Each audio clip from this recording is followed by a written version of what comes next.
اب آپ اس مبارک سلسلے کا 15واں حلقہ سماعت فرمائیں۔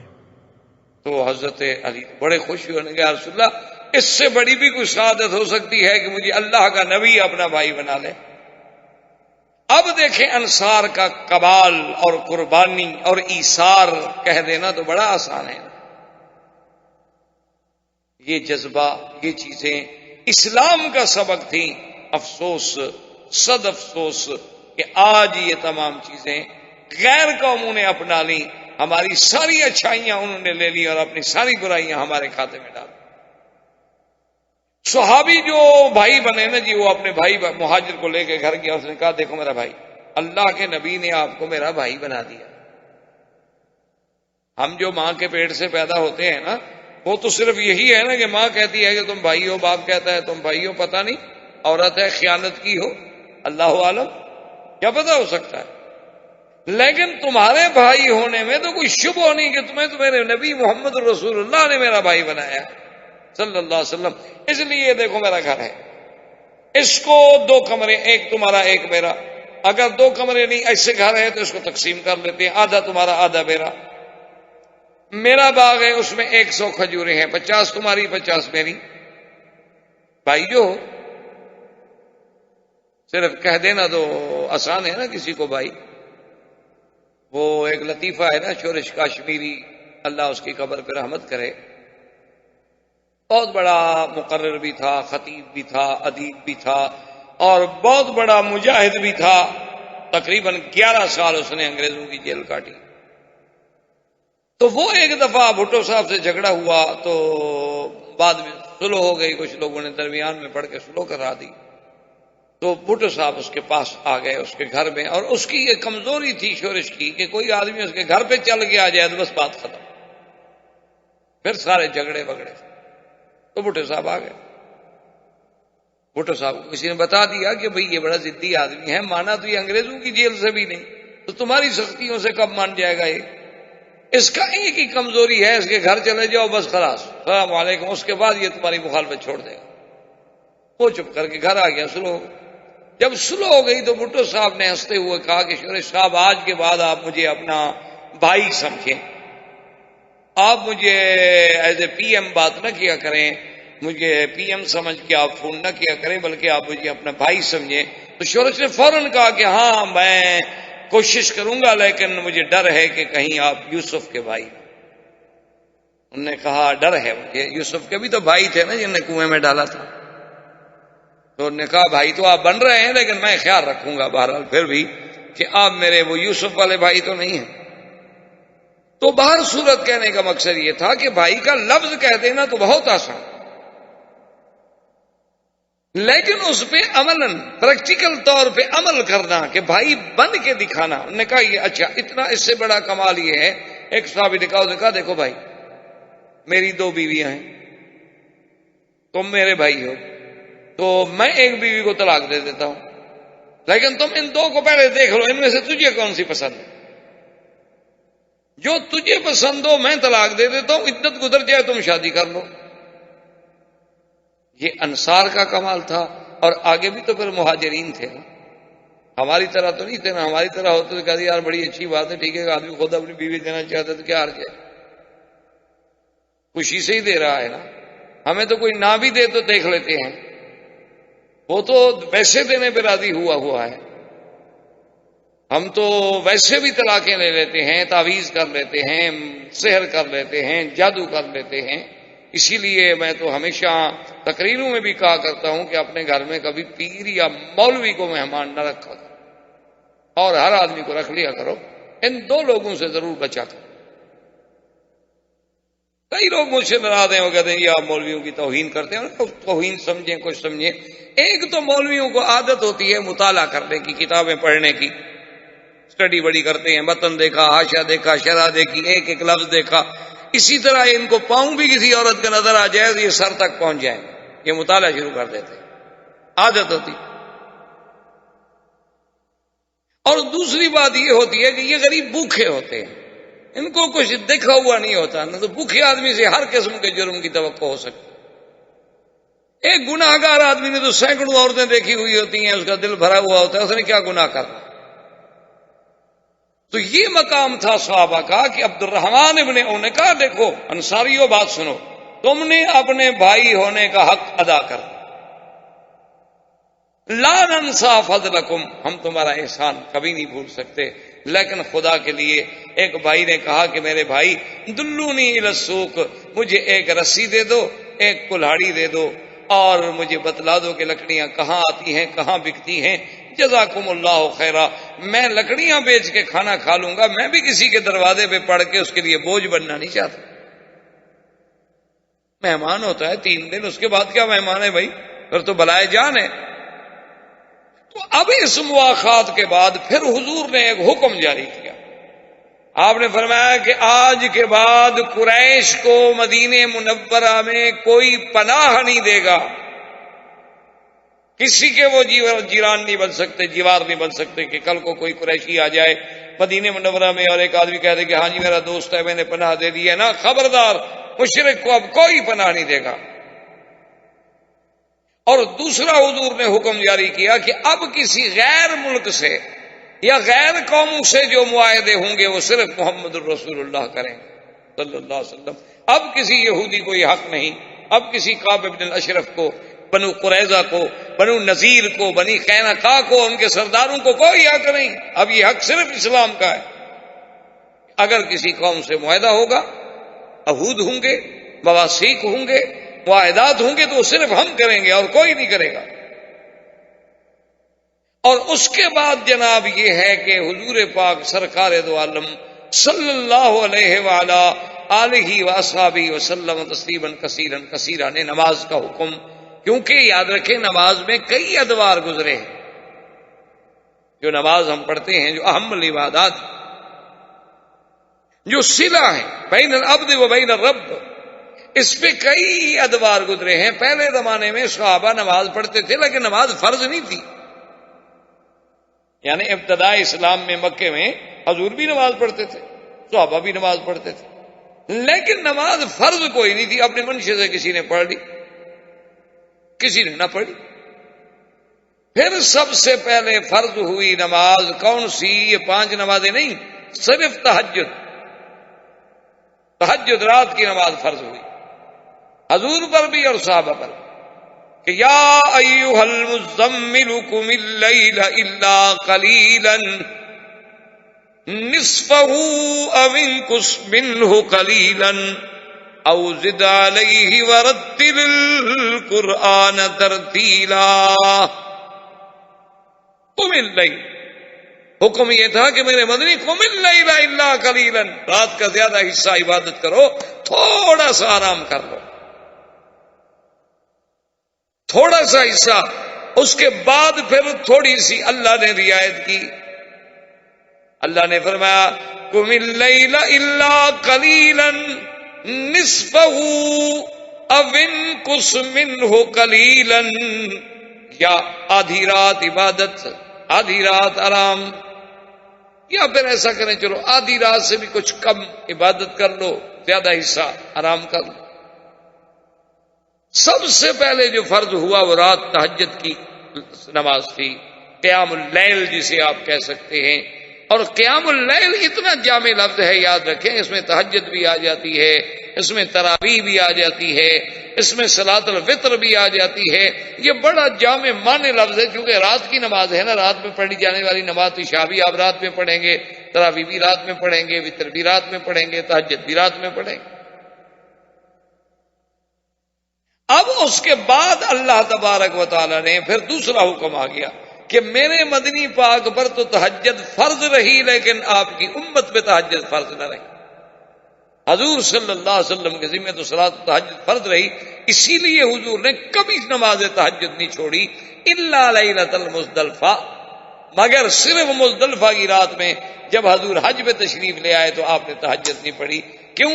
شفقتاً علی امتہ، اپنی امت پہ شفقت فرمانے کے لیے کہ بھئی 10 تاریخ کو تو میری امت کو بڑے کام ہیں، کنکریاں مارنی ہیں، قربانی کرنی ہے، بال کٹانے ہیں، احرام کھولنا ہے، پھر طواف زیارت کے لیے جانا ہے، صفا مروہ دوڑنی ہے، تو رات کو بھی جاگے ہوئے ہوں گے تو صبح بیچارے کیسے اتنے بڑے کام کر سکیں گے؟ تو حضور نے تہجد نہیں پڑھی، ورنہ کبھی زندگی میں سفر میں حضر میں حضور نے کبھی تہجد نہیں پڑھی۔ اور اس رات کی نماز میں جو مزہ ہے نا جی، دعا کریں اللہ آپ کو بھی، اللہ مجھے بھی نصیب کرے۔ تو اصل میں حقیقت یہ ہے کہ یہ ایک ایسی کیفیات ہیں جو آدمی تقریروں سے نہیں سمجھا سکتا۔ دیکھیں نا جی، اب اس میں چاہے تو میں پتہ نہیں سارے ڈاکٹر بھی مل کے جب تک چکھیں گے نہیں بتا سکتے کہ یہ میٹھی ہے یا پھیکی ہے، کیسی ہے، کیونکہ ظاہر۔ تو اسی طرح بعض چیزوں کا تعلق اس وقت جب تک اس کے اندر آدمی نہ آئے اس کو سمجھ نہیں آتی۔ اسی لیے بزرگ کہتے ہیں نا کہ اللہ کے بڑے مزے، جو آئے سو چکھ لے، یہ کہنے والے نہیں، بتانے والے نہیں۔ آپ ذرا اللہ میں آئیں، ذکر میں آئیں، فکر میں آئیں، پھر تمہیں پتہ لگے کہ اللہ کے ذکر کے مزے کیا ہیں۔ تم سمندر کے کنارے پہ کھڑے ہو کے موجیں گنتے رہو تو تمہیں کیا پتا کہ قعر سمندر میں کیا ہوتا ہے؟ ساحل پہ کھڑے ہو کے جو مرضی آئے گنتے رہو، جو مرضی آئے کہتے رہو۔ اس لیے قرآن کہتا ہے ان ناشئۃ اللیل ہی اشد وطئا واقوم قیلا۔ میرا مدنی، رات کی نماز جو ہے نا، نفس امارہ کے کچلنے میں اس سے بڑی کوئی چیز نہیں۔ یہ انسان کے اندر جو نفس امارہ ہے نا، جو بڑائی ہے، جو اکڑ ہے، جو غرور ہے، جو انا پرستی ہے، اس کو کچلنا ہو تو پھر یہ رات کی نماز ہے کہ آرام ہے، اے سی چل رہا ہے، بڑا عین سکون ہے، اور بہترین قسم کے بستر پہ اپنی بیوی کے ساتھ لیٹا ہے۔ اس وقت ان سب کو چھوڑ کے اٹھ کے وضو کر کے اللہ کے دربار میں کھڑا ہونا کوئی معمولی سی بات نہیں ہوتی۔ آدمی اپنے جذبات کو کچلتا ہے، اپنے خواہشات کو مٹا دیتا ہے، اور اللہ نے فرمایا کہ میرا مدنی، یہ رات کی نماز ایسی ہے کہ پھر اس کا پڑھنا جو ہے نا، وہ صرف زبان سے نہیں ہوتا بلکہ دل اور زبان جو ہے موافقت ہوتی ہے ان میں، کیونکہ اور کسی قسم کا خیال نہیں، شور نہیں، توجہ نہیں، کوئی دیکھنے والا نہیں، کوئی بولنے والا نہیں، آپ اکیلے ہیں، آپ ہیں اور رب ہے۔ وہ جو تنہائی ہے نا جی، اسی لیے نبوت سے پہلے حضور کو حبب الخلوہ، حضور کو تنہائی پسند ہو گئی تھی۔ آپ جا کے پورا مہینہ غار حرا میں بیٹھے رہتے۔ اسی لیے اب بھی علماء اولیاء اللہ اور صحیح معنوں میں جو صوفیاء کرام ہیں، قرآن و سنت کی روشنی میں چلنے والے، اب بھی وہ اسی لیے اپنے تلامذہ کو بطور علاج جو ہے ان کو علیحدہ رکھتے ہیں کہ بھئی مجالس سے بچو، خلوت سے بچو، الگ بیٹھو، ذکر کرو، مراقبہ کرو، اپنے اعمال پہ توجہ کرو، اپنے نفس پہ توجہ کرو، اپنے دل پہ توجہ کرو، روز جو کچھ آپ نے آج کے دن میں کیا ہے اس پہ توجہ کرو۔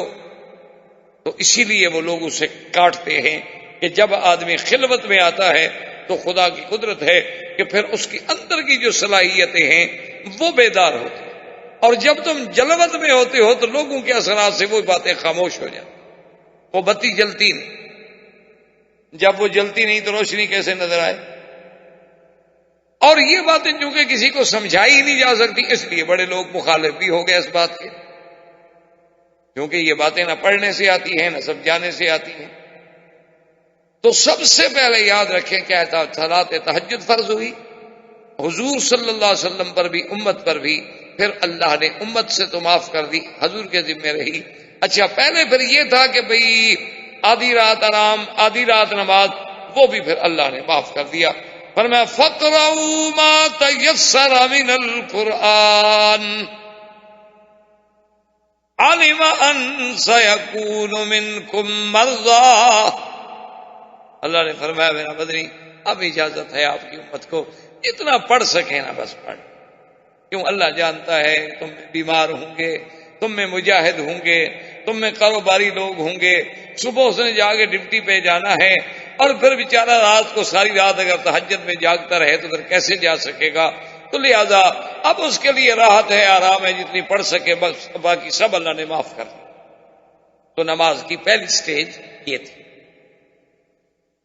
دوسری سٹیج نماز کی یہ تھی کہ اللہ نے 50 فرض کی، معراج کی رات کہ 50 نمازیں پڑھیں. وہ ایک دفعہ حضرت مفتی محمود صاحب رحمۃ اللہ علیہ کا وقت کے پریزیڈنٹ سے مخالفت تھی، تقابل تھا، تو اس نے ایک مجلس میں آپس میں مذاکرات ہو رہے تھے، تو اس نے کہا کہ مفتی صاحب کیا ہی اچھا ہوتا کہ اللہ میاں وہ 50 نمازیں ہی رکھتے، کم از کم آپ مولوی اسی میں تو مصروف رہتے، ہماری جان تو چھوڑتے نا. انہوں نے کہا کہ 50 نمازیں ہم نے تو پڑھنی نہیں تھی. اس نے کہا ہم تو لگے رہتے نا، فارغ تھے، ہم نے تو کوئی نماز نہ 1 پڑھنی ہے نہ 50 پڑھنی ہے نہ 5 پڑھنی ہے. لیکن اگر 50 نمازیں ہوتی تو کم از کم 24 گھنٹے آپ 50 نمازوں میں لگے رہتے، ہماری جان تو چھوڑتے نا. ہمارے خلاف الگ ایجیٹیشن ہے، مظاہرے ہیں، تقریریں ہیں. مفتی صاحب نے کہا کہ تم تو ابھی 5 نمازوں کی طاقت کی مقابلہ نہیں کر رہے ہو، جب ہم 50 پڑھتے اس روحانی طاقت کا مقابلہ تم کر سکتے؟ پھر تو تم 1 گھنٹہ بھی نہ ٹھہرتے.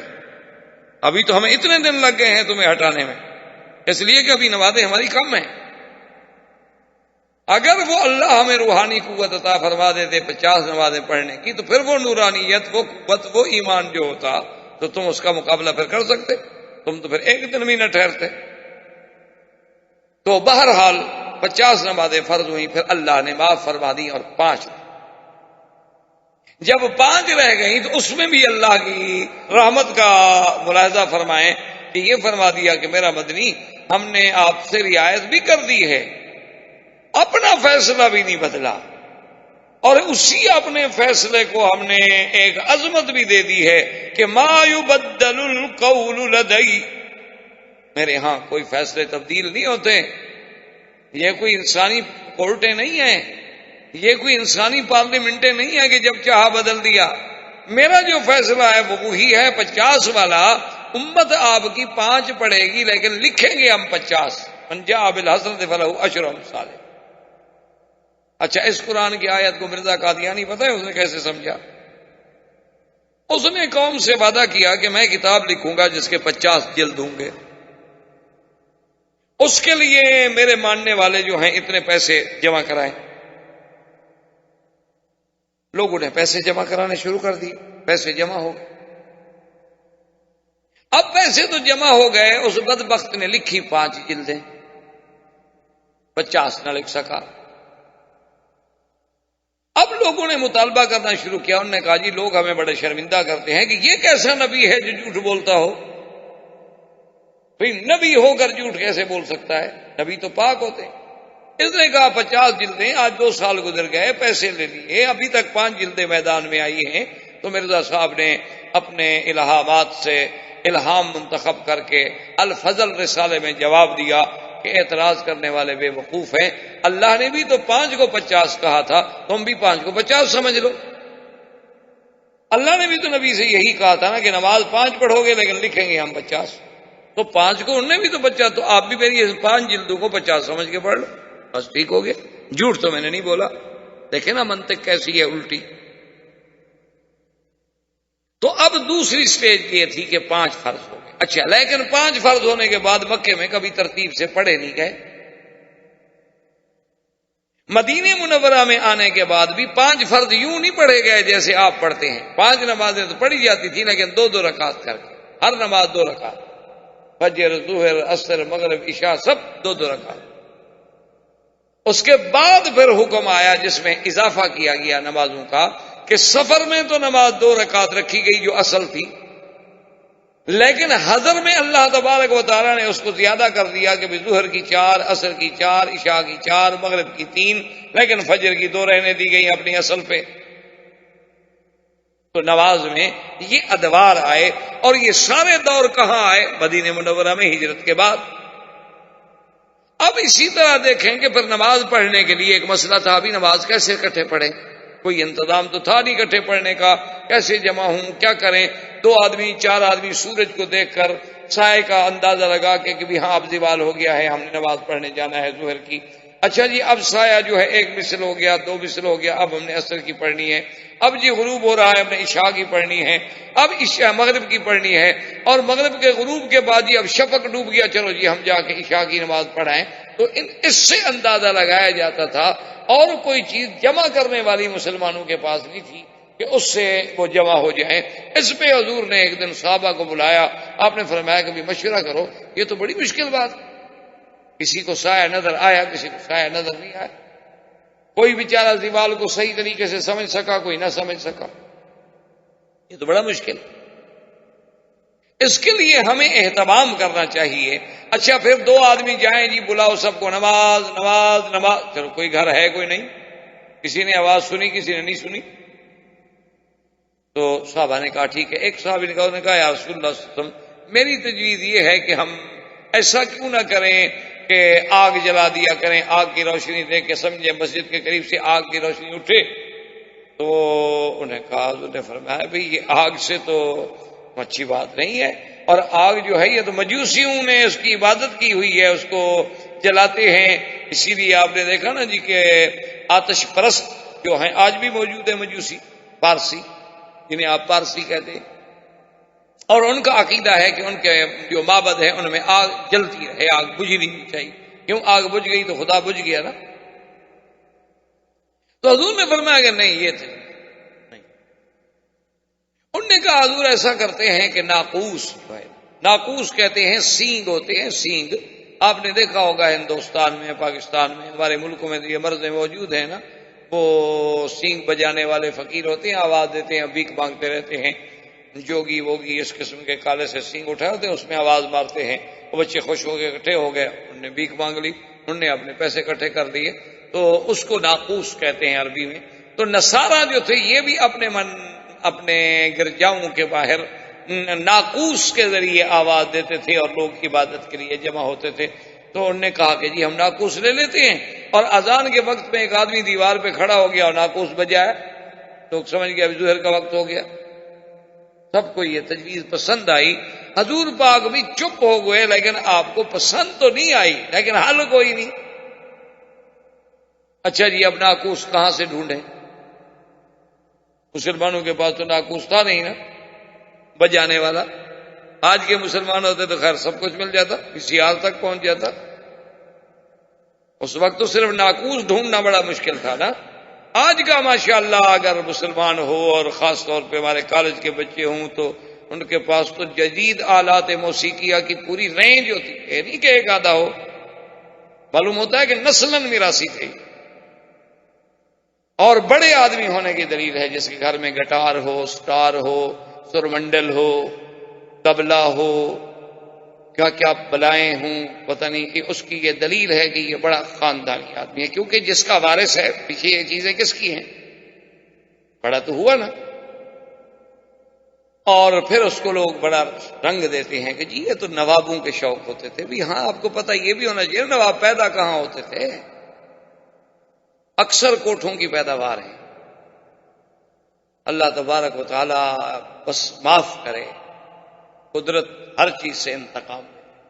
جب تم کسی کی بے عزتی کرتے ہو اللہ معاف نہیں کرتے، جب تم کسی کی عصمتوں سے کھیلتے ہو اللہ معاف نہیں کرتے، پر تمہاری بچیاں بھی انہی جگہوں پہ بیٹھی۔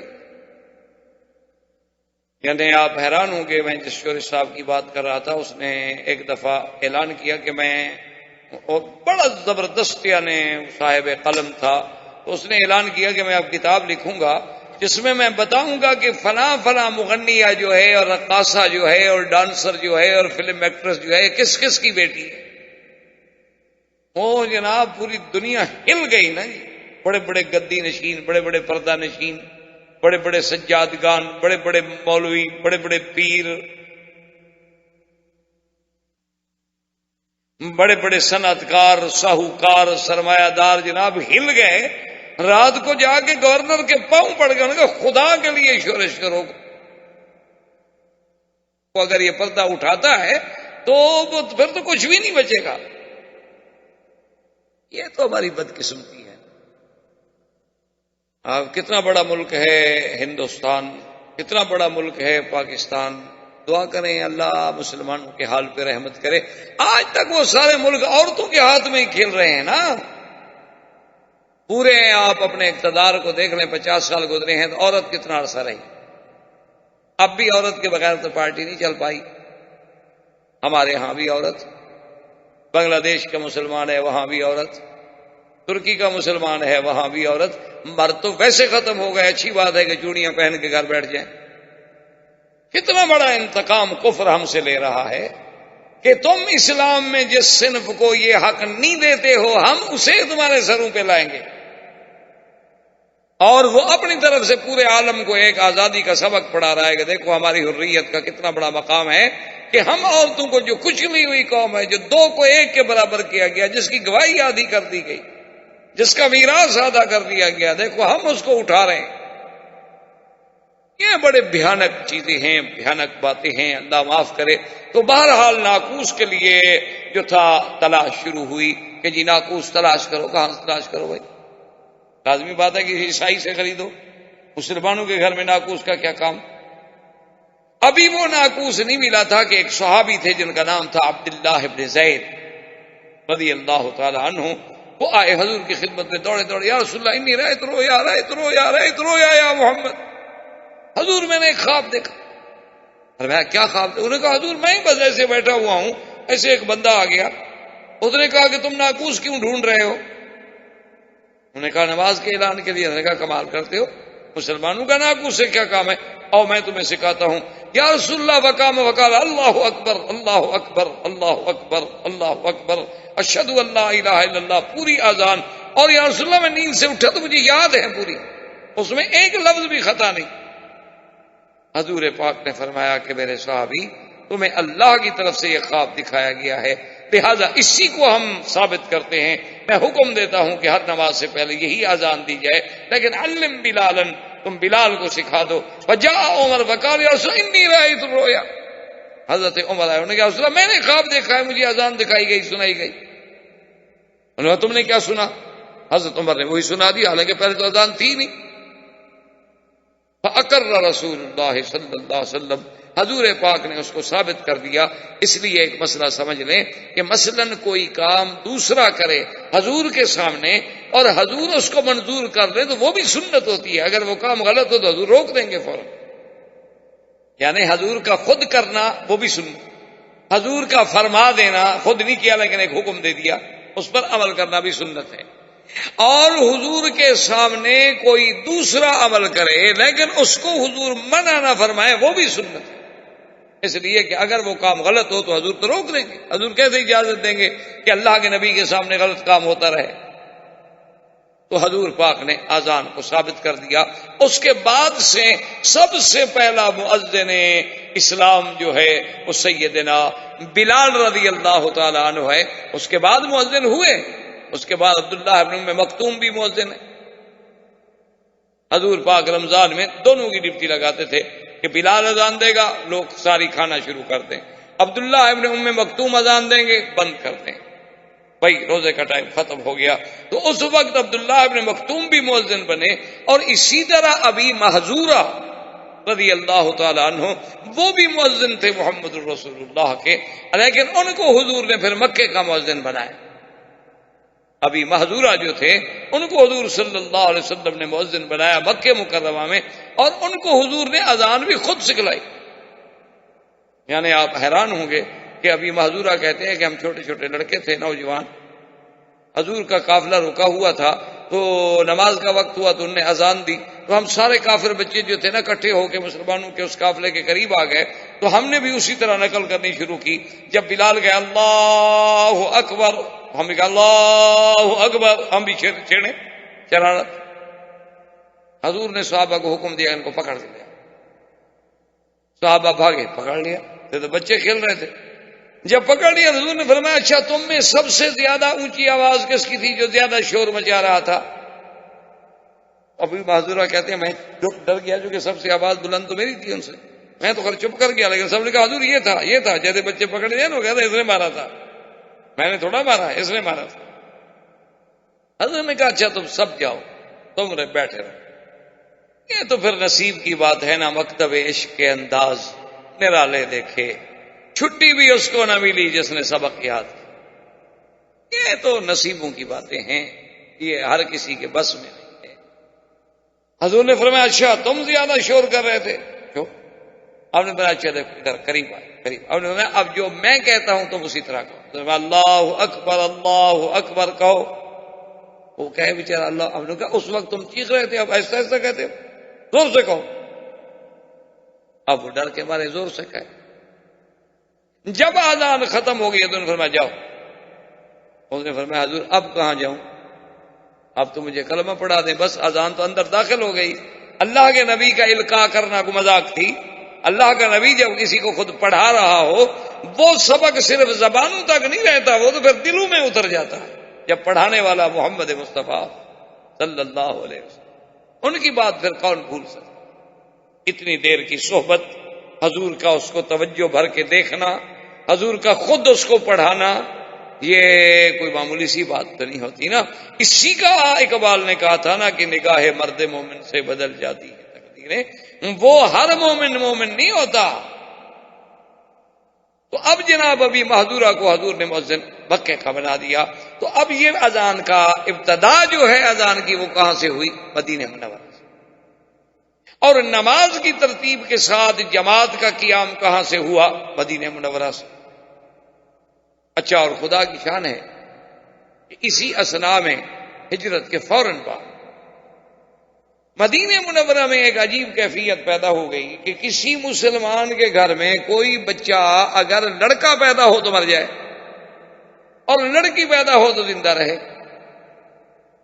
یعنی عجیب بات تھی، یعنی دنیا میں ایسا کبھی نہیں ہوتا کہ 4 مہینے ہجرت کے بعد کسی مسلمان کے گھر میں پہلے تو لڑکا ہوتا ہی نہیں تھا، لڑکی ہو جائے، اور اگر لڑکا پیدا ہو وہ مر جائے۔ اچھا، پہلا مہینہ گزر گیا تو کسی نے غور نہیں کیا بھائی ایسے ہو سکتا ہے، اتفاق ہے۔ اب دوسرا مہینہ گزرا، انہوں نے کہا ہو سکتا ہے موسم کا فرق ہو گیا ہو، بھئی ویدر چینج ہو گیا ہے، مدینے میں رہتے تھے وہاں گرمی تھی، یہاں کچھ تھا، یہ تھا وہ تھا، ہو گیا ہوگا، اتفاق کی بات ہے۔ اچھا، اب تیسرا مہینہ گزرا، پھر تھوڑا سا لوگوں کو شبہ پڑنا شروع ہوا، پھر جب چوتھا مہینہ گزرا تو لوگ اور گھبرائے، اور یہودیوں نے پورے مدینے میں شور کر دیا، انہوں نے کہا سحرنا المسلمون، ہم نے مسلمانوں پہ جادو کر دیا، خلاص ان کی نسل ہم نے بند کر دی ہے، اب کوئی لڑکا پیدا نہیں ہوگا۔ جب لڑکا پیدا نہیں ہوگا تو یہ کب تک زندہ رہیں گے؟ مر گئے، بات ختم ہو گئی۔ جب اولاد ہی نہیں ہوگی، نسل ہی نہیں ہوگی، تو ان کے بعد ان کا نام کون لے گا؟ تو خدا کی شان دیکھیں کہ اس کافروں کے اور یہودیوں کے اس مکر کو، اس قید کو، اس غدر کو توڑنے میں بھی ابو بکر کا گھرانہ اللہ نے منتخب کیا۔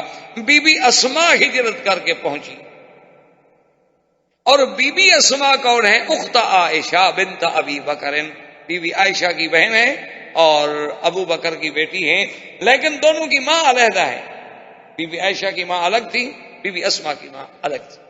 بی بی اسماء آئی مکے سے ہجرت کر کے، اور جس دن مدینہ پہنچی اسی دن بچہ پیدا ہوا۔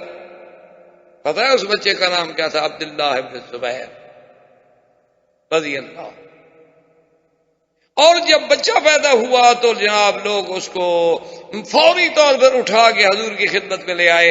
فحنک رسول اللہ صلی اللہ علیہ وسلم، حضور نے کھجور لے کے اپنے منہ مبارک میں نرم کی، جب وہ نرم ہو گئی تو تھوڑا سا ٹکڑا توڑ کے عبداللہ بن زبیر کے تالو سے لگایا، اس کو کہتے ہیں تحنیک۔ تو اول ما دخل فی جوفہ ریق رسول اللہ صلی اللہ علیہ وسلم، سب سے پہلی چیز جو عبداللہ بن زبیر کے اندر داخل ہوئی ہے وہ حضور کا لعاب تھا۔ اچھا جی، 1 دن گزر گیا، 2 دن گزر گئے، 4 دن گزر گئے، 10 دن گزر گئے، عبداللہ بن زبیر زندہ ہے، بچے پہ موت نہیں آئی، بچہ ٹھیک ٹھاک ہے، ماں بھی زندہ ہے، بچہ بھی زندہ ہے۔ تو لوگوں نے پتہ ہے کیا عبداللہ بن زبیر جو چھوٹے سے تھے نا، ان کو ایسے نکال کے پورے مدینے میں مظاہرہ کیا اور نعرے لگائے اللہ اکبر اللہ اکبر، کیا جھوٹ بولتے ہیں یہودی، جادو کر دیا، جادو کر دیا، یہ دیکھو مسلمانوں کا لڑکا پیدا ہو گیا کہ نہیں ہو گیا۔ کیا عجیب اتفاق ہے۔ عبداللہ ابن عمر رضی اللہ تعالی عنہما سے روایت ہے، وہ فرماتے ہیں جب عبداللہ ابن زبیر پیدا ہوا اس وقت بھی مدینے والوں نے اللہ اکبر کے نعرے لگائے، اور جب ظالم حجاج نے مکے میں عبداللہ ابن زبیر کو پھانسی پہ لٹکایا تو اس وقت بھی اس کی جماعت نعرے لگا رہی تھی۔ لیکن پیدائش میں نعرے لگانے والے خیر من ہؤلاء، وہ زیادہ اچھے لوگ تھے کہ وہ اس کی ولادت پہ خوشی کر رہے تھے اور یہ پھانسی پہ خوشی منا رہے تھے۔ عبداللہ ابن زبیر یہ وہ آدمی ہے، اور یہ بی بی اسماء وہ بی بی ہیں کہ عبداللہ ابن زبیر پھانسی پہ چڑھا ہوا ہے۔ کہہ دینا بڑا آسان ہے، ایک ماں اپنے بیٹے کو سولی پہ لٹکتا ہوا دیکھے. بی بی اسما جب وہاں سے گزری تو رک گئی، دیکھ کے کہنے لگی کہ اچھا ابھی میرا سوار گھوڑے سے نہیں اترا. یعنی اتنی جرت، بہادری کا یہ عالم ہے کہ دیکھ وہ پھانسی پہ ہے، کہتی ہے اچھا ابھی تک میرا سوار گھوڑے پہ بیٹھا. اور اللہ نے وہ عظمت دی کہ جو وہاں سے گزرتا وہ کہتا رحم اللہ عبداللہ ابن الزبیر وَلَعَنَ مَنْ صَلَبَهُ، اللہ عبداللہ ابن زبیر تجھ پہ رحمت کرے اور اس پہ لعنت کرے جس نے تم کو پھانسی دی ہے. حجاج کو پتہ چلا کہ تو کروڑوں لعنتیں برس گئی، اس کا جلدی کرو اتارو بس دفن کرنے دو، یہ تو جتنی دیر کھڑا رہے گا اتنی لعنتیں بڑھتی چلی جائیں گی، میرے مقدر میں تو لعنتیں ہی لکھی ہیں. تو یہ سب سے پہلا واقعہ جو تھا یعنی بچہ پیدا ہونے والا اور اس رسم بد کو توڑنے والا، یہ بھی مدینے کی ہجرت کے یعنی حضور صلی اللہ علیہ وسلم کے ورود مدینہ کے بعد پیش آیا. اور سب سے پہلا سریہ، سریہ اس کو کہتے ہیں، یاد رکھیں دو لفظ ہیں، ایک ہے سریہ ایک ہے غزوہ. آپ کتابوں میں پڑھیں گے لکھا ہوتا ہے سریہ، اور یہ رکھیں گے غزوات. تو غزوہ وہ ہوتا ہے جس جہاد میں حضور پاک خود تشریف لے گئے ہوں، وہ غزوہ. اور سریہ وہ ہوتا ہے کہ جس کا حضور نے امر تو فرمایا، حکم تو دیا، لیکن کسی دوسرے کو امیر بنا کے بھیجا اور خود تشریف نہیں لے گئے، وہ سرایا. سب سے پہلا سریہ جو حضور نے ترتیب دیا اس کا امیر کون بنا؟ حمزہ ابن عبد المطلب. اور آپ نے حکم دیا کہ تم جاؤ، راستے میں قافلہ جا رہا ہے قریش کا، ان پہ حملہ کرو. لیکن خدا کی شان ہے کہ وہ جب آئے تو بنی زمرہ کا قبیلہ تھا، اس کا سردار جو تھا وہ درمیان میں حارج ہو گیا. اس نے کہا بھی میں تم لوگوں کو لڑنے، قافلہ میرے علاقے سے گزر رہا ہے، یہاں سے تو گزرنے دو، جب میرا علاقہ ختم ہو جائے پھر وہاں جا کے چاہے لڑو یا حملہ کرو.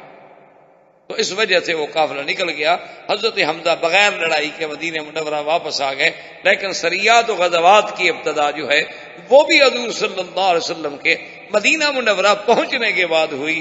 اور جوں جوں اب دن گزرتے گئے، جیسے کہ کسی نے کیا بات کی، اس نے کہا ہر نبی آیا جانے کے لیے، لیکن محمد مدنی آئے جانے کے لیے نہیں، چھا جانے.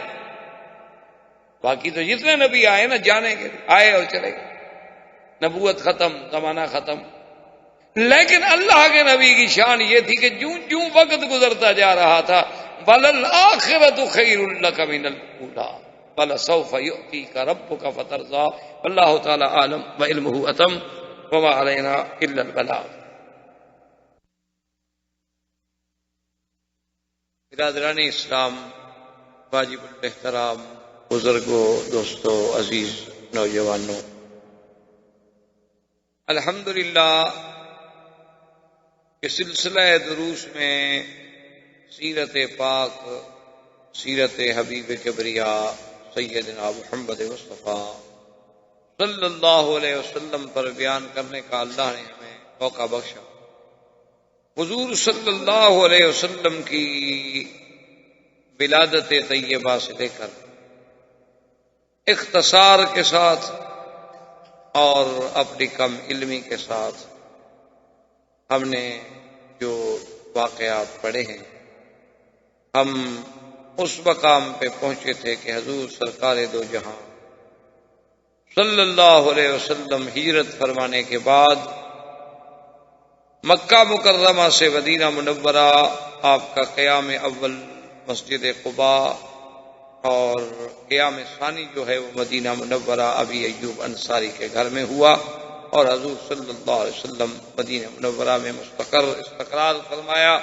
اور سب سے پہلا کام تعمیر مسجد نبوی، اور اس کے بعد حضور نے کچھ احکام دیا.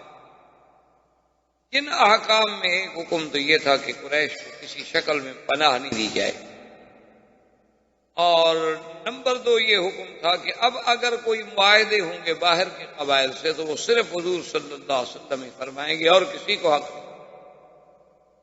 اور حضور صلی اللہ علیہ وسلم نے سب سے پہلا مدرسہ جو قرآن پاک کا مدرسہ تھا، جسے آپ تعلیم قرآن بھی کہہ لیں، تحفیظ قرآن بھی کہہ لیں، اسی مسجد نبوی میں آپ نے جاری فرمایا کہ جو اصحاب رسول اس مسجد میں رہتے تھے تو وہ حضور صلی اللہ علیہ وسلم سے اللہ کا قرآن سن کے یاد کیا کرتے تھے۔ تو مسجد و مدرسے کی ابتدا، اور اس کے ساتھ ساتھ یہ بھی آپ ذہن میں رکھ لیں کہ جتنی زندگی میرے مدنی سرکار نے مکہ میں گزاری تو آپ کے مخالف مشرکین، کافر تھے، مشرک تھے، وثنی تھے، بت پرست تھے، لیکن جب حضور صلی اللہ علیہ وسلم مدینہ منورہ تشریف لے گئے تو کافر تو خیر پہلے ہی مخالف ہوتا ہے چاہے وہ کہیں، کیونکہ حضور صلی اللہ علیہ وسلم کے یہ فرمان ہے کہ الکفر ملت واحد،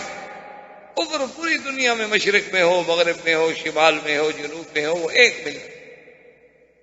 یعنی آپ تو الحمدللہ سارے میرے بھائی پڑھے لکھے لوگ ہیں، آپ کی اخبارات پر، جرائد پر، دنیا کے جدید علوم پر نظر ہے، آپ دیکھیں کہ یہود اور نصارہ میں جو دشمنی ہے اس کی دشمنی کا تو کوئی کائنات میں اور مثال نہیں ملتی۔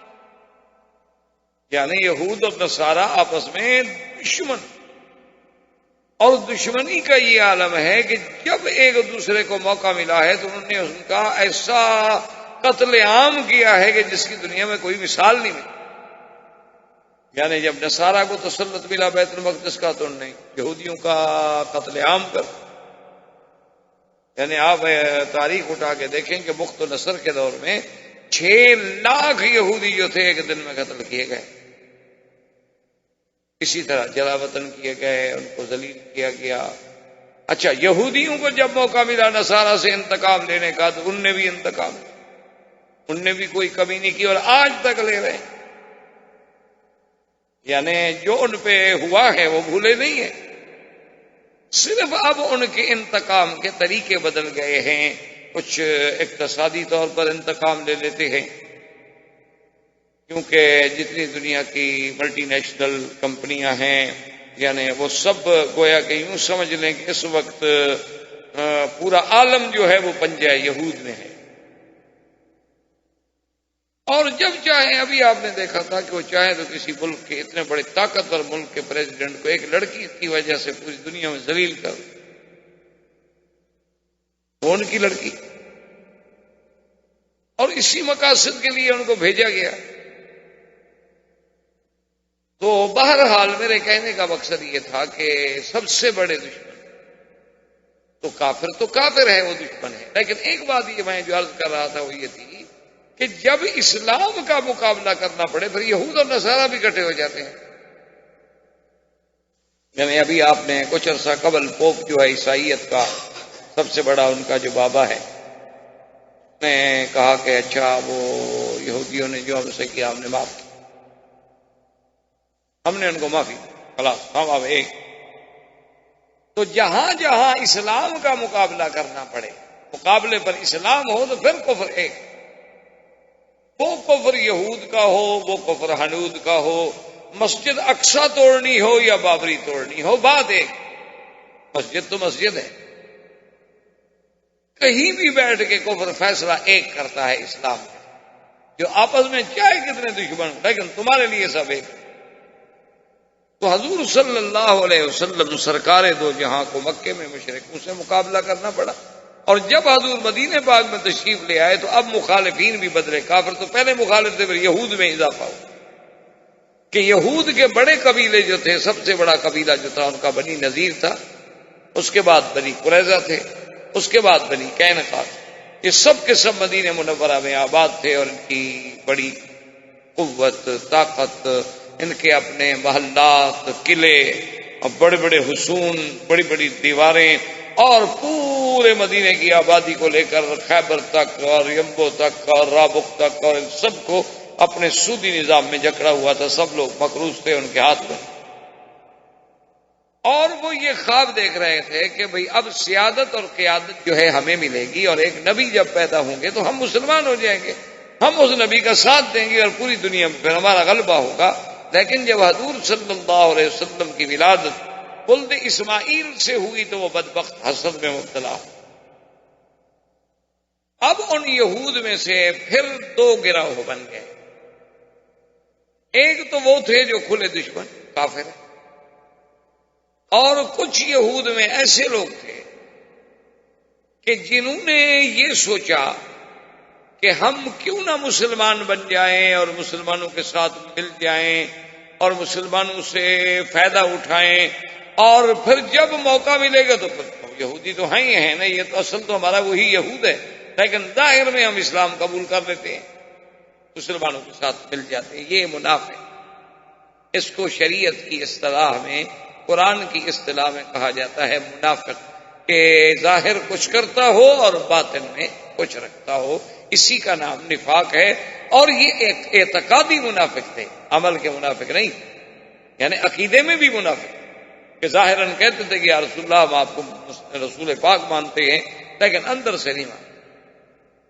اور یہ منافقین کا جو گروہ تھا، ویسے بے اعتبار ظاہر کے مسلمانوں کے ساتھ ملتا اٹھتا بیٹھتا، نماز آنا جانا مساجد میں سب کچھ، لیکن اندر سے دشمنی۔ تو اب حضور کے سامنے محاذ بن گئے، یعنی ایک مشرکین کا، ایک یہود کا، اور ایک ان منافقین کا جو ظاہر میں دوست بنے ہوئے ہیں، اندر سے سب سے بڑے دشمن۔ اور اسی اسنا میں یہ بنی نذیر بنی قریظہ جو ہے مدینے میں بیٹھے اس انتظار میں تھے حقیقتاً کہ حضور آئیں گے، اب اسلام لائیں گے۔ اسی ضمن میں سیدنا سلمان الفارسی رضی اللہ تعالی عنہ، جو حضور کے بہت بڑے جلیل القدر صحابی ہیں اور جن کا بہت بڑا مقام ہے، بہت بڑا مقام ہے، کہ جن کو حضور نے یہ فرما دیا ہو کہ سلمان منا من اہل البیت، کہ بھی سلمان تو ہمارے گھر کا آدمی ہے، اہل بیت میں سے ہے۔ تو یہ حضرت سلمان الفارسی جو تھے رضی اللہ تعالیٰ عنہ، یہ بھی بیچارے فارس سے اسی لیے مدینے پہنچے تھے کہ انہوں نے اپنی زندگی میں، ان کو اللہ نے خیال دے دیا، انہوں نے دنیا چھوڑ دی اور دین کی طرف راغب ہو گئے، اور یہ جا کر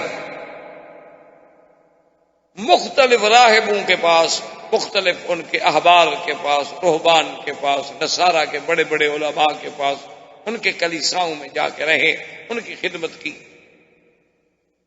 اچھا، خدا کی قدرت ہے، اللہ کی طرف سے ہر چیز کا ایک وقت مقرر ہوتا ہے کہ بہت بڑا عیسائی عالم تھا، مسیحی عالم تھا، ان کے پاس رہے آپ اور کافی عرصہ ان کی خدمت کی، ان سے بڑا دین سیکھا، بڑا اللہ کی باتیں سیکھی۔ لیکن اس کی موت کا جب وقت آ گیا، اس نے کہا کہ سلمان، اب میری موت کا وقت آ گیا ہے، اور اس وقت خطہ عرب میں صرف ایک آدمی ہے فلاں، جس کے بارے میں تمہیں کہہ سکتا ہوں کہ وہ صحیح معنوں میں دین عیسیٰ پہ ہے، تم میرے مرنے کے بعد پھر وہیں چلے جاؤ۔ حضرت سلمان اس کے پاس۔ اچھا، خدا کی شان ہے، کچھ دنوں کے بعد وہ بھی بوڑھا آدمی تھا، اس کی بھی موت قریب آ گئی۔ تو جب وہ مرنے لگا تو حضرت سلمان نے پوچھا کہ جناب مجھے تو پھر کوئی نصیحت فرمائے نا کہ اب میں کہاں جاؤں، آپ کے بعد میں کہاں جاؤں؟ تو انہوں نے کہا کہ سلمان، اصل بات یہ ہے کہ میرے علم اب حالات اتنے بگڑ چکے ہیں کہ تقریباً اب خطہ عرب میں مجھے کوئی آدمی صحیح معنوں میں احبار میں سے، رہبان میں سے کوئی آدمی دین عیسیٰ پہ سچا نظر نہیں آتا۔ اب اگر کوئی ہے تو بس وہ لوگ ہیں جو سرکاری درباری قسم کے پیر مولوی ہیں، کوئی اللہ والا بندہ نہیں رہا۔ اب اگر تم نجات چاہتے ہو کہ میری آخرت بن جائے، آخرت سنور جائے، تو تم کسی نہ کسی طرح مدینہ منورہ جا کے انتظار کرو، ایک نبی آئیں گے جن کا نام محمد مصطفیٰ صلی اللہ علیہ وسلم، بس ان پر ایمان لے آؤ۔ اور اس نے بتلایا کہ آپ کا نام محمد ہوگا صلی اللہ علیہ وسلم، اور آپ کی ولادت جو ہے وہ مکے میں ہوگی، اور آپ کی ہجرت جو ہے وہ یثرب میں ہوگی،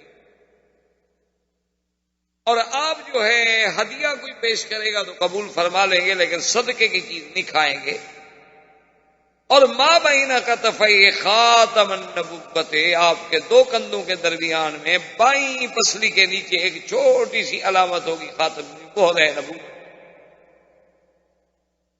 اور اس نے ایسا حلیہ مبارک بیان کیا حضرت سلمان کے سامنے، اس نے کہا کہ آپ کا قد مبارک اتنا طویل نہیں ہوگا کہ لمبا نظر آئے، اور آپ کا قد مبارک اتنا چھوٹا بھی نہیں ہوگا کہ کوئی کہے کہ بھئی یہ تو چھوٹا قد ہے، بلکہ آپ کا قد اعتدال پہ درمیانہ ہوگا لیکن طول کی طرف مائل ہوگا، معلوم ہوگا کہ یعنی گویا کہ اچھا اونچا ہے۔ اور اس نے کہا کہ میں یاد رکھو حضور کی صفت میں یہ بھی صفت ہوگی کہ اگر 2 آدمی میں کھڑا کریں تو آپ اونچے نظر آئیں گے، اور 1,00,000 آدمی میں کھڑا کریں پھر بھی آپ اونچے نظر آئیں گے، اور جب چلیں گے تو معلوم یہ ہوگا کہ اوپر سے اتر رہے ہیں، اور زمین پر پاؤں جو ہے آپ پوری قوت سے رکھیں گے، یہ نہیں کہ ایسے ہلکا ہلکا پاؤں رکھیں، پوری قوت سے جما کے رکھیں گے۔ اور حضور کا چہرہ جو ہے تدویرم ما، آپ کا چہرہ مبارک گول ہوگا، لیکن ایسا گول نہیں کہ پرکار سے جیسے آپ گلائی کھینچ لیں، بلکہ ایسی گلائی جو تھوڑی سی کتابی ہونے والی ہو، جو عین جمال ہوتا ہے، یعنی چہرہ لمبوترا ہو تب بھی تو خوبصورت نہیں، اور چہرہ اتنا گول ہو کہ اس میں بالکل 100% گلائی ہو جائے جیسے سورج کا حالہ ہے، تو وہ بھی حسن و جمال کے خلاف ہے۔ یعنی تدویر اما، ایسا گول کہ ہلکا سا کتابی ہونے کی طرف مائل، اور حضور کا رنگ مبارک جو ہے ابیض اللین، ابیض اللون مشرب بالحمرۃ، حضور کا رنگ مبارک سفید لیکن ایسا جس میں سرخی جھلکتی، اور حضور صلی اللہ علیہ وسلم جو ہے اشکل العینین، اور اسی طرح اکحل العینین، کہ آپ کی آنکھیں مبارک جو ہیں بڑی وسیع، اللہ غزالی آنکھیں جسے آپ کہتے ہیں نا، غزال کی آنکھیں،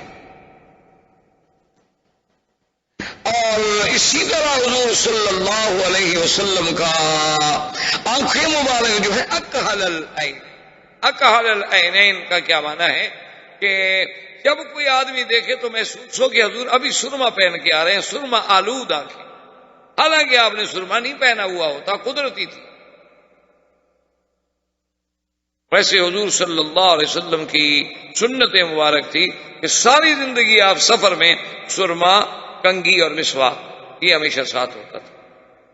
اب تو خیر ماشاءاللہ ڈاکٹر لوگ ہیں آپ کے ہاں، تو سرما پہننا منع ہے، ہم تو ملا لوگ ہیں نا پرانے، کیا کھائیں، جس نبی کے نام پہ روٹی کھاتے ہیں ہم نے تو اسی کا گیت گانا ہے۔ ہم تو بہرحال نہ نئی تہذیب کو مان سکتے ہیں نہ نئی ڈاکٹری کو مان سکتے، کہتے ہیں جی سرما بالکل اس میں سیسا ہوتا ہے، آدمی اندھا ہو جاتا ہے، پہلے جو 100 سال سے پہن رہے ہیں وہ سارے اندھے ہو گئے تھے، صرف یہ جب سے ڈراپس نکلے ہیں لوگ ماشاءاللہ اب کوئی اندھا نہیں ہوتا، سب ٹھیک، اس وقت سے سب کی روشنیاں بحال ہیں اللہ کی رحمت۔ بس اصل بات کیا ہے کہ کفر اتنا ظالم ہے کہ وہ نبی کی ہر سنت چھڑانا چاہتا ہے، وہی اس نے تمہیں پڑھا کے دماغوں میں بٹھا دیا، ورنہ آپ حیران ہوں گے آج بھی اگر آپ کو ممیری ایک دوائی ہوتی ہے، ممیرہ مذکر ہے اور ممیری مؤنث ہے، یہاں ممیرہ تو ملتا ہے لیکن ممیری مؤنث جو ہے وہ نہیں ملتی، بوٹی ہوتی ہے، وہ آپ کو مل جائے، آپ 8 دن اس کو پہنے، اگر آپ کی نظر 4 نمبر کی ہے نا، کو ہفتے میں اگر آپ 0 پہ نہ آ جائیں، جو مجھے آئے سزا دیں، آپ آرام میں بیٹھے ہوئے 4 نمبر کی اینک والے لوگوں نے پہنا اور 0 بالکل، اس کو نے کہا بس یہ اتار کے پھینک دی، مشکل یہ ہے کہ نہیں ملتی، اب بنانے والے نہیں ہیں، کون محنت کرے، کون رگڑے، کہاں سے وہ کھرل لے آئیں، اب کھرل ایسے ملتے ہیں جس میں پتھر بھی ساتھ مل جاتے ہیں، تو آدمی اندھا ہونا ہے۔ ورنہ حضور نے جب فرما دیا کہ ما انزل اللہ داء الا انزل به شفاء، اللہ نے کوئی ایسی بیماری نہیں اتاری جس کا دوا نہ بھیجا، ہم اس دوا تک نہیں پہنچے تو ہماری جہالت ہے، ہمارا علم اتنی ترقی نہیں کر سکا، ہم ابھی وہاں نہیں پہنچے، ورنہ اس چیز کا دوا موجود ہے۔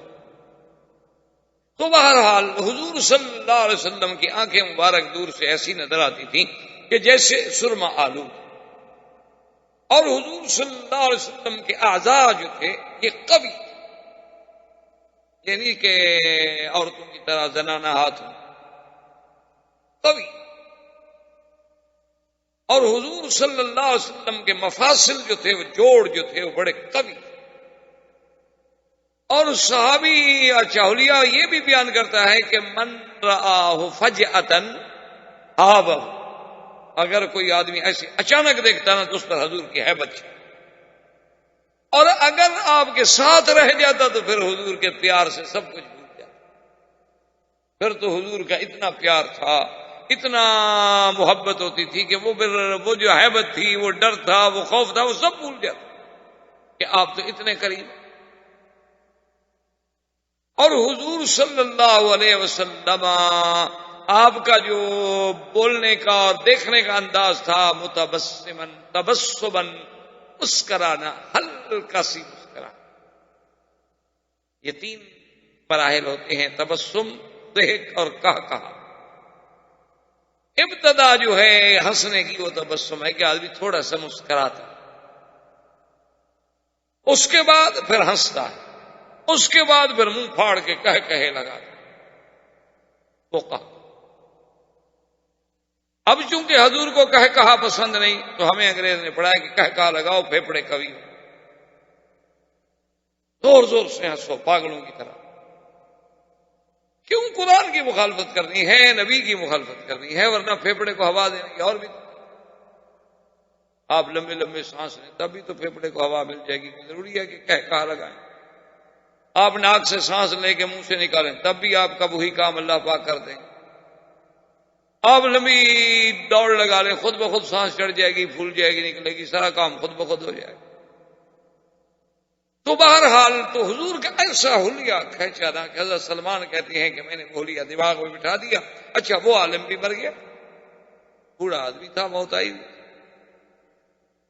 اور خدا کی شان ہے، اچھے لوگ تو ویسے پتہ تو ہر کوئی وقت پر ہے، لیکن محاورہ یہ ہوتا ہے کہ اچھے لوگ چلے جاتے ہیں۔ محاورے میں لوگ کہتے ہیں اللہ میں ابھی تو اچھوں کو بلاتے ہیں، حالانکہ ہر کسی کا واقعی وقت مقرر ہے، لیکن یہ ٹھیک ہے کہ علامات قیامت میں ہے کہ علماء جلدی مریں گے، علماء کی موت آئے گی، کیونکہ جب عالم نہیں رہیں گے تو علم خود بخود نہیں رہے گا۔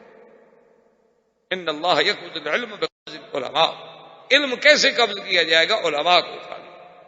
پھر کیا ہے؟ پھر پروفیسر بن جائیں گے، ماشاءاللہ ڈاکٹر بن جائیں گے۔ اب تو قرآن و حدیث کے بھی ڈاکٹر ہیں ماشاءاللہ، وہ آپریشن کرتے ہیں قرآن حدیث،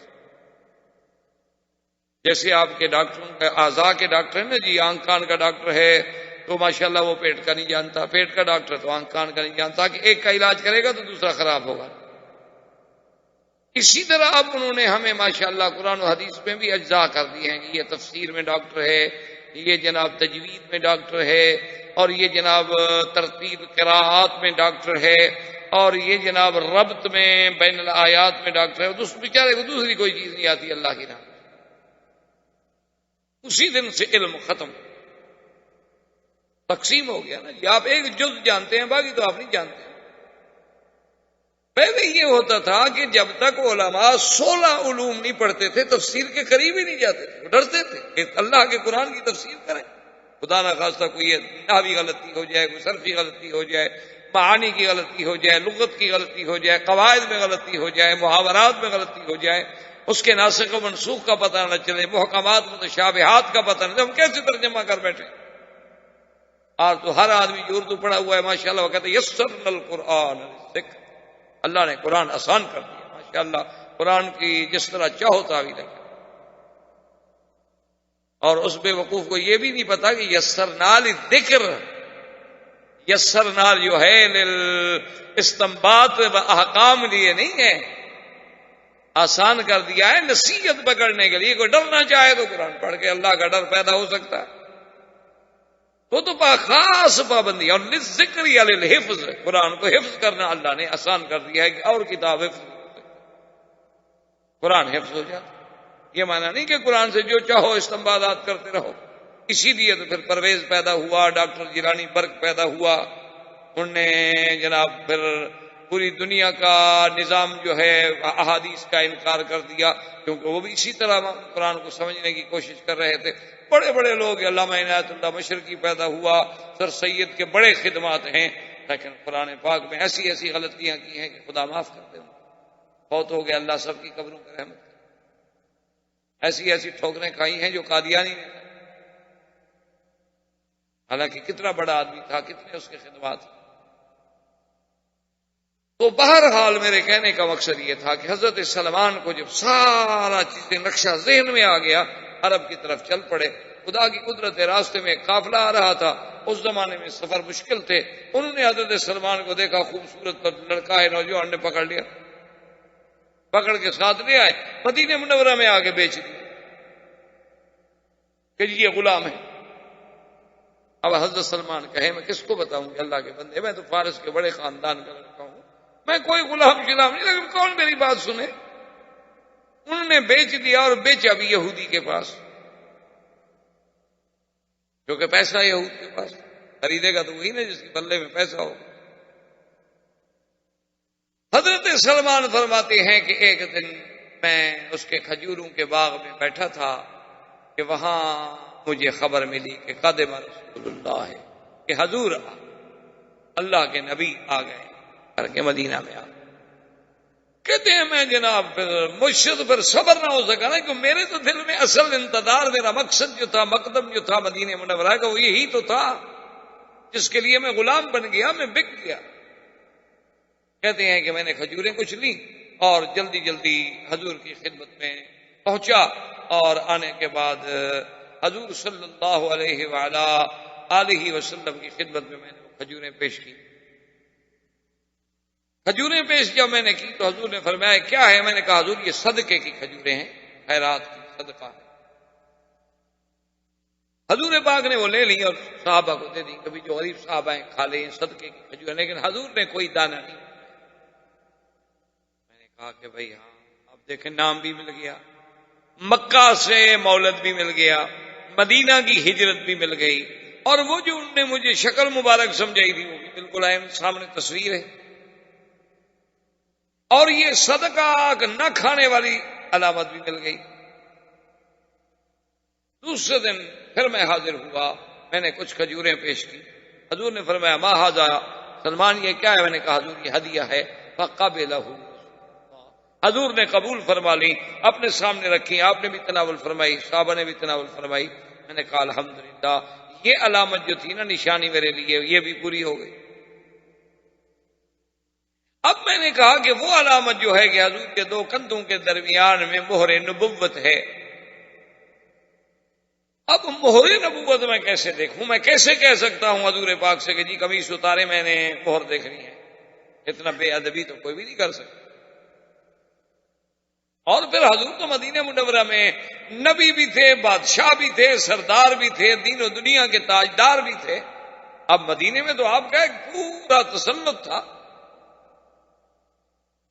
تو کہتے ہیں کہ ایک دن بقیع الغرقد کے کنارے حضور بیٹھے تھے، آپ نے نیچے بھی چادر مبارک تھی، اس کو کہتے ہیں حلہ، عربی میں کہتے ہیں ایک ہی طرز کا کپڑا ہونا، نیچے بھی اوپر بھی ایک قسم کا، تو اس کو کہا جاتا ہے حلہ۔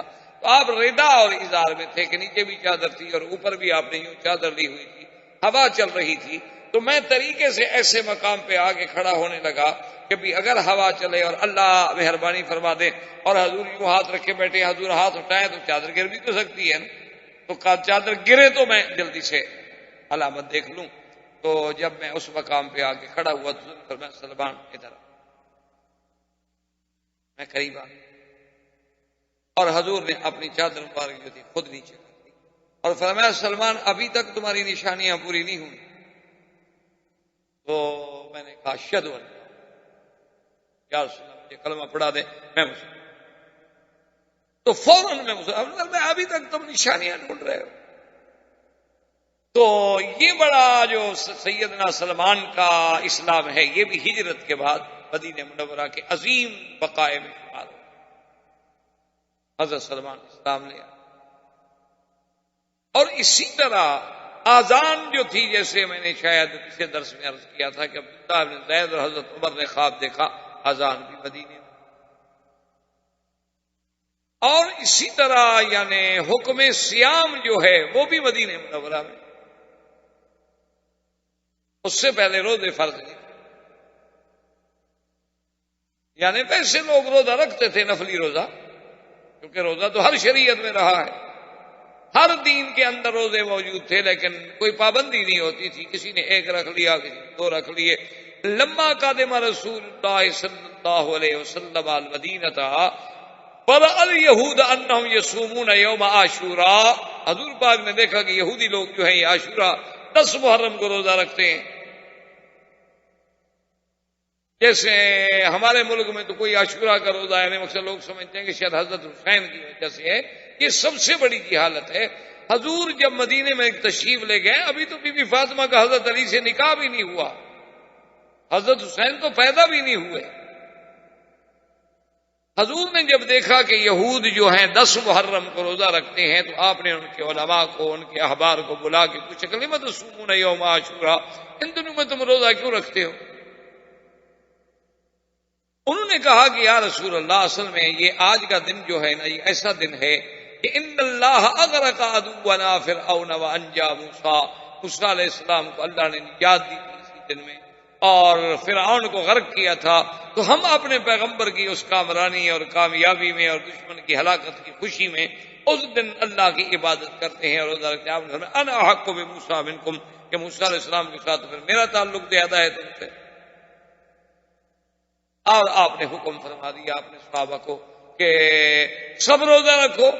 اب جب عاشورہ آئے، لیکن ایک بات کا خیال کرو، صوموا یومین، 2 دن کا روزہ رکھو، 9 اور 10 کا یا 10 اور 11 کا، تاکہ ہم روزہ بھی رکھ لیں اور یہود کی مشابہت بھی نہ ہو جائے۔ وہ تو ایک روزہ رکھتے ہیں نا، ہم تو 2 رکھیں۔ دیکھو یعنی اللہ پاک کے نبی کے ذرا اس فرمان کو سمجھو کہ نماز میں، روزے میں، عبادت میں بھی تشبہ بالیہود حضور کو گوارا نہیں، اور ہم تو شکل میں کرتے ہیں، ہم تو لباس میں کرتے ہیں، ہم تو عادات میں کرتے ہیں، حالانکہ روزہ ہے، روزہ تو اللہ کی عبادت ہے۔ لیکن آپ نے فرمایا خالف الیہود، صوموا، 2 روزے رکھو یومین، یا تو 9 اور 10 یا 10 اور 11۔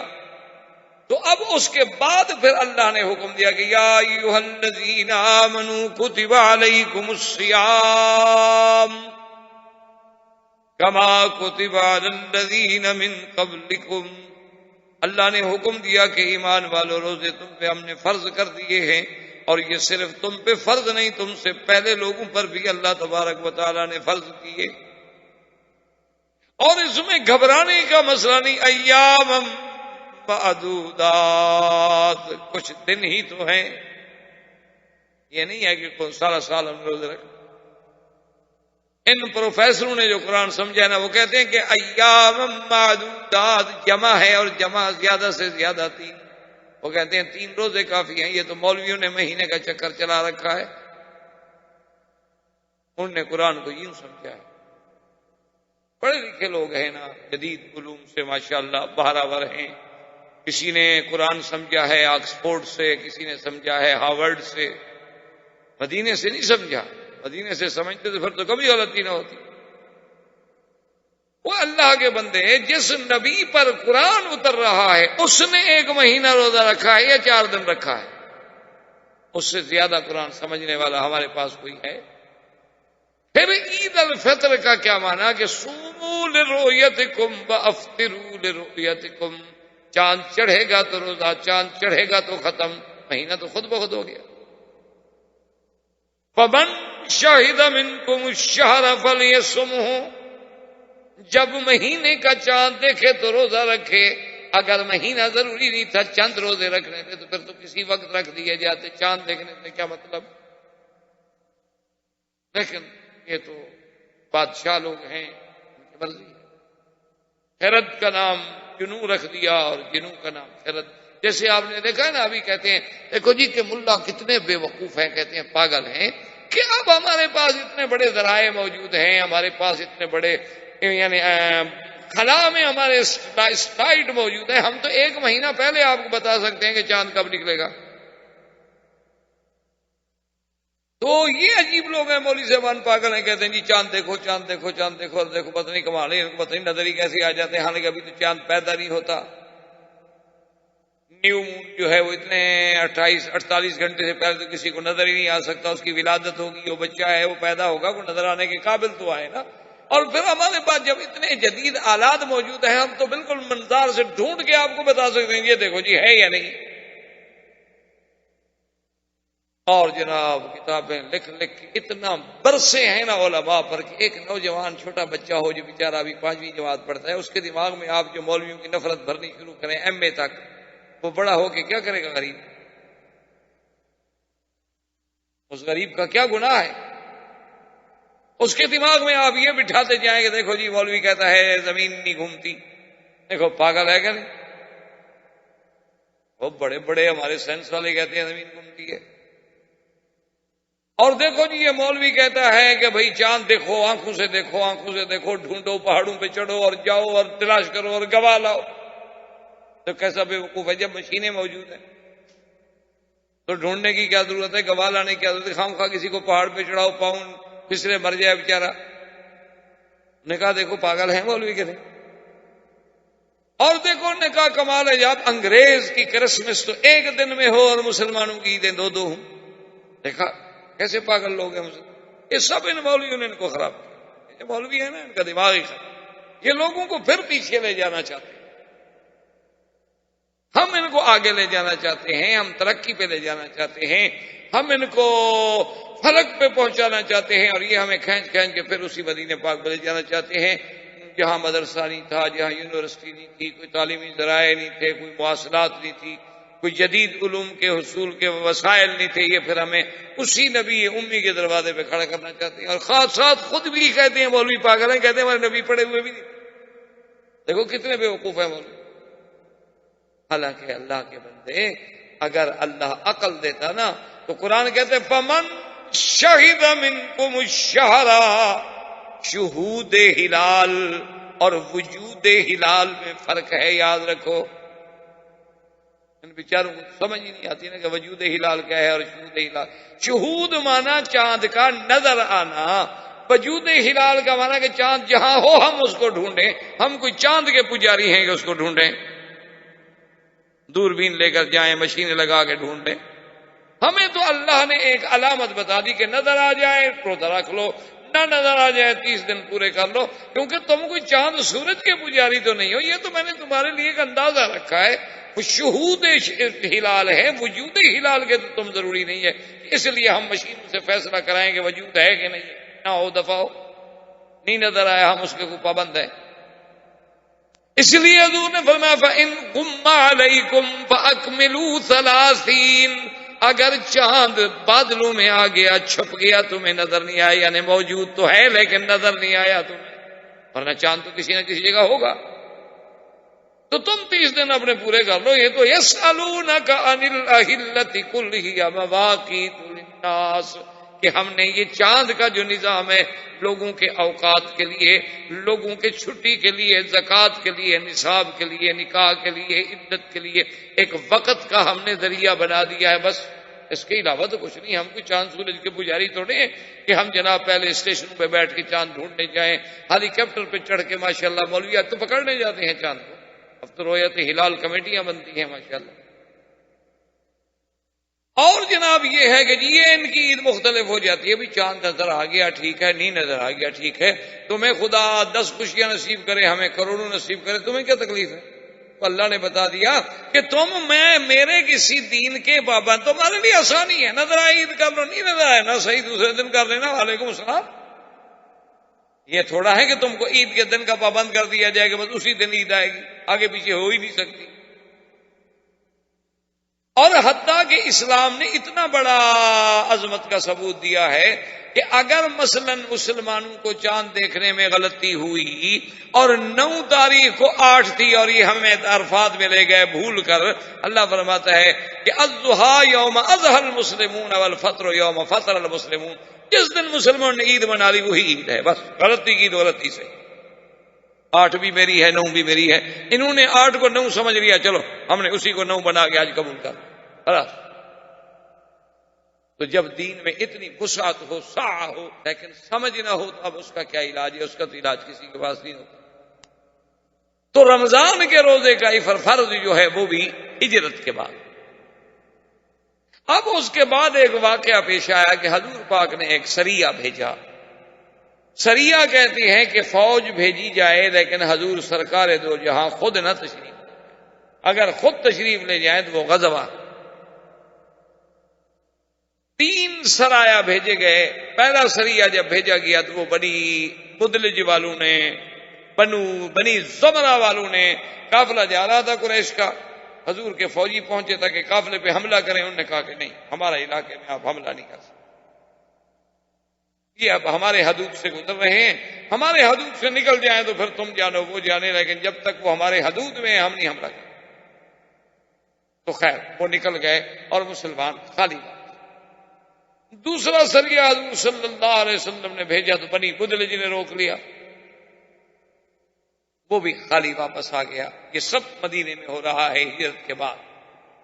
تیسرے سریے میں حضور صلی اللہ علیہ وسلم نے صحابہ کو حکم دیا کہ جائیں، اور جانے والے کتنے ہیں؟ صرف 8 آدمی، اور ان کو حضور نے ایک خط مبارک دیا۔ اس خط کو لکھ کے آپ نے کہا کہ اس کو پڑھنا نہیں، تم جاؤ سفر کرو، اور 2 دن کا سفر جب کر لو تو پھر خط پڑھنا۔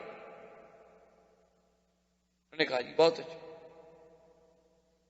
وہ جب چلے گئے 2 دن کے بعد خط پڑھا تو اس میں حضور نے لکھا کہ اگر قافلہ قریش کہیں تمہیں مل جائے اور ان سے لڑائی ہو جائے تو پھر گھبرانے کی ضرورت نہیں، اللہ پہ توکل کر کے جنگ آپ کر لیں۔ تو جب انہوں نے پڑھا انہوں نے کہا ٹھیک۔ اب جناب حضور صلی اللہ علیہ وسلم کے یہ 8 صحابہ، اللہ کی شان دیکھیں کہ قافلہ جا رہا ہے جس میں 200 اونٹ ہیں، 200 اونٹوں کا قافلہ ہے، ان کے ساتھ آدمی ہیں، نگران ہیں۔ اچھا 8 آدمی میں خدا کی شان یہ ہے کہ 2 آدمیوں کو پہلے بھیجا گیا کہ ادھر ادھر دور دور دور دور پہاڑوں میں جا کے دیکھو کوئی قافلہ نظر آ جائے۔ حضور نے جو فرمایا کہ اگر قافلہ آ جائے ٹکرا جائے تو پھر جنگ کر سکتے ہو، تو وہ ڈھونڈنے گئے، وہ خود گم ہو گئے، باقی 6 بچ گئے۔